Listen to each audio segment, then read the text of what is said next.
Hi guys, this is Klazart bringing another audio commentary, and I've been looking forward to this matchup for a long time. I was hoping this would be the MSL finals, and although the OSL round of 8 is not as big a stage as the MSL finals, it's still a pretty big stage because there's a very strong chance that the winner of the matchup between these two guys is going to go on and win the entire OSL. So we could be looking at the winner here, personally, I'm very excited to see who's going to come out on top. These two guys are fierce rivals, have been for a long time now, and Bisu has been the one who dethroned Savior from his MSL perch, and that was really the beginning of what we would call the Savior slump, although for Savior a slump is what is the best play for most players on a good day. So but Bisu was the one who dethroned him and started his own streak of winning 2 MSLs in a row leading up to this MSL final, which I haven't actually finished watching yet, so I'm not sure what's going to happen there. Although I have commented on the first game, and I know I did promise you guys that I would commentate on, and Savior just starting up that spawning pool before, and this is one of the things about this map. They're playing on BlueStorm actually, and again, this map to me was a little bit reminiscent of Monty Hall, but I don't think it really plays out like that. It is possible for the Zerg to counter early on, but Bisu, as always, as is his style, as is his pattern, has scouted quite early with that probe, so he's aware of what Savior's doing, and he's harassing Savior a little bit with that probe. Excuse me, I'm not sure who that guy is that they're focusing on. Maybe he's a junior StarCraft champion or someone like that, or just someone who I don't know very well, or maybe he's Saviour's younger brother. Who knows? It doesn't really look like him. Anyway, so Savior's starting up the spawning pool first, and he's put up an extractor first. So Savior going for very fast tech. He might be going for kind of early speedlings. I'm sure Bisu's going to be aware of it with his probe, and Bisu, interesting enough, has gone for that forge. Now Savior can't be aware of it, and Savior might be playing right into Bisu's hands here, because Bisu with that forge up is going to get a fast expand, and if Savior doesn't do early damage with those lings, he's going to be really far behind in economy. And on a map like this, where there's really just a straight line from one base to the other, it's going to be very difficult for Savior to defend against Bisu if he's teched up ahead of him, and if he's at an economic advantage. So Savior going with sort of a ling rush, Bisu scouting early, and again, I don't know if a ling rush is a great idea on a map like this. Obviously, Savior also probably would, if he chooses, he could probably tech faster than Bisu. He could just go for the lair rather than getting speeded lings, and that might give him a chance of hurting Bisu before Bisu can get that economy up and running. So Bisu doing an excellent job of harassing with that probe, stopping Savior from putting down that national expansion. Savior has gotten that national downline, so those first 6 lings aren't really going to do a lot of damage to Bisu, and that's going to work to his advantage. He's already got that first photon cannon building, and he's got his nexus building as well. So it'll be interesting to see if Savior persists, and it doesn't look like he's sending those Zerglings out. By now his Overlord should just about be scouting Bisu's an Overlord. You can see the Overlord there on the minimap, and it's just about arriving to see that Bisu has put up that expansion. He's put up 2 photon cannons as well, so they'll be up before Savior can send any lings. So Saviour's not going to be able to send those lings down, but he's going to be aware of what Bisu's done, and so at this point Savior should straight away go for that lair. And Saviour's sending that other drone out, and I'm not sure what he's going to try and do with that drone. I'm not sure if he's sending it to scout, or if he was going to try and build a proxy or a hatchery, a hidden expansion somewhere there. I think he's probably going to go for a hidden expansion, and he is Savior's. Well, this is very risky by Savior. This is incredibly risky. Savior taking the base at the 9 o'clock position just outside of Bisu. He's going to try and sunken Bisu in, realizing that otherwise Bisu's going to have too much of an economic advantage, and I think Savior thinks if he can sunken Bisu in there, he might have a chance. Of course,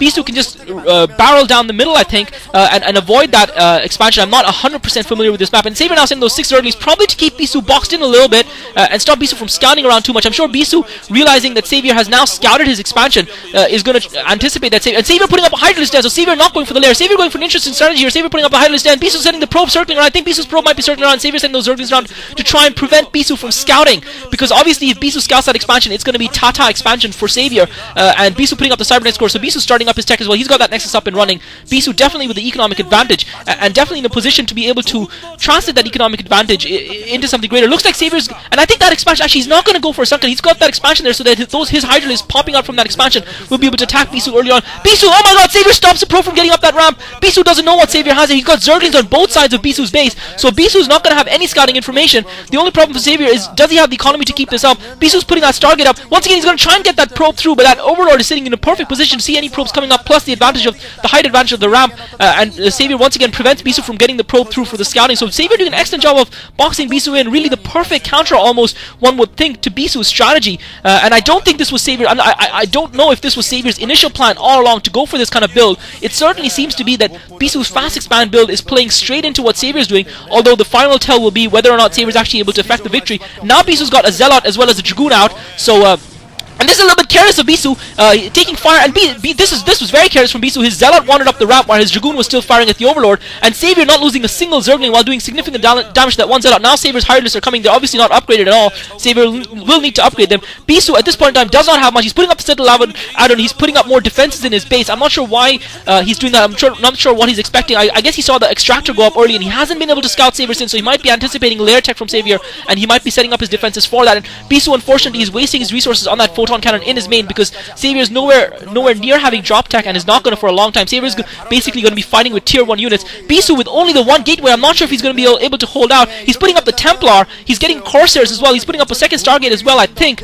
So with the Corsairs, he might be able to take out the Overlords, and that might give his Templar a chance to effect some damage, because Savior obviously has got nothing in his main. But Saviour's got all his Overlords now over at this expansion, just at the 9 o'clock expansion, just outside Bisu's main. Bisu's got about 3 Photon Cannons, but those Hireless, once they're upgraded, Bisu's going to have a tough time against them. And now Savior's going to be able to pump those units, those Hireless, from that expansion, and they're going to be right within range. And now Savior's going to make his move. It'll be interesting to see how Bisu's going to be able to respond to this. He doesn't have any units to support those Photon Cannons. He needs to bring those Zerglings in. Savior brings the Zerglings in. Bisu brings the Probes out. One of the Photon Cannons gets taken down with relative ease. The Zealots down. Savior's losing a lot of his Zerglings. Savior's lost his Zerglings. He managed to kill 2 of the Photon Cannons with still, and the Dragoon and the Zealot, with still 5 of his Hireless surviving. And now that and now that Forge is coming under fire for Bisu, he's in a little bit of trouble here. Savior with a brilliant strategy. I've got to say, I did think that with the initial starting strategies, Bisu would be at a significant advantage. Goes to tell you how much I know. And now Savior's taking out yet another Photon Cannon. Bisu in dire straits. He's got the Templar Archives up, and he's taking out the Overlords. Savior needs to defend those Overlords here, because if those Overlords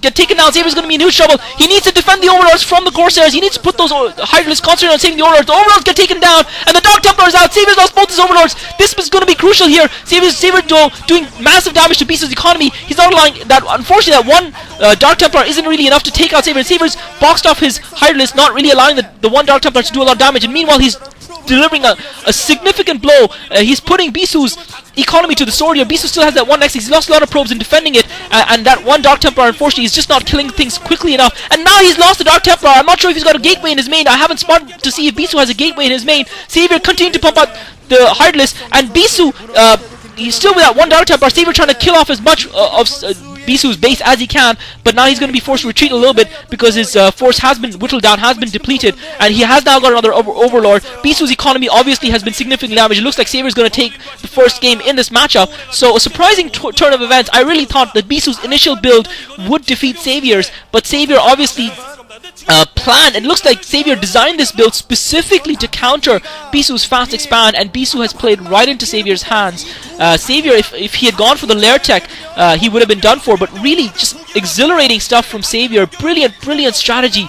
Unbelievable strategy. And Bisu now coming in with the 2 Dark Templar. He's going to try and sneak past his Overlords. He's obviously not going to be able to. Savior's only got about 5 Hireless. Maybe if he'd gone into this cross as well, but he doesn't have much Corsairs left. And Savior finishing off the game now. Bisu's expansion getting taken down. Savior with a dominant position in the map. So brilliant play by Savior. Bisu outthought and outplayed. He played right into Saviour's hands. And there's just so many brilliant moves by Savior in the game, putting the Zerglings on either side of Bisu's expansion to prevent that probe getting out from Scout. Bisu not finding that expansion until it was a little too late. Going for Hydralisk, for not choosing to tech, but going straight for Hydralisk. A lot of Zergs in the position that Savior was in would have chosen to tech quite quickly, although one of the standard counters to a Protoss fast expansion is to get the Protoss killed off with Hydralisk and Zerglings before the Protoss can get up those tech units and get an advantage from them. And Bisu with a last gasp attempt with a couple of Dark Templars, I'm afraid it's too little too late.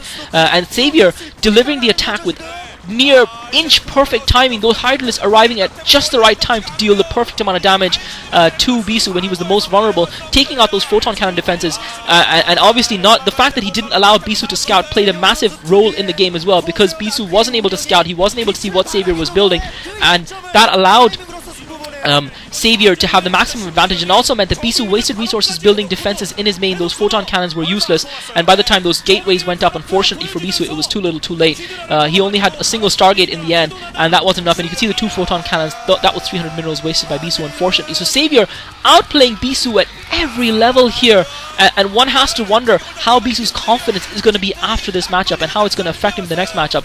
And is he perhaps a little bit underprepared, considering he was probably concentrating his preparation for the MSL finals? We will find out in Game 2, guys. This is Klazart. Thanks for listening. What a fantastic performance from Xavier. And I, for one, am glad to watching him. And this is as good as Xavier has ever played. Thanks for listening, guys. This is Klazart.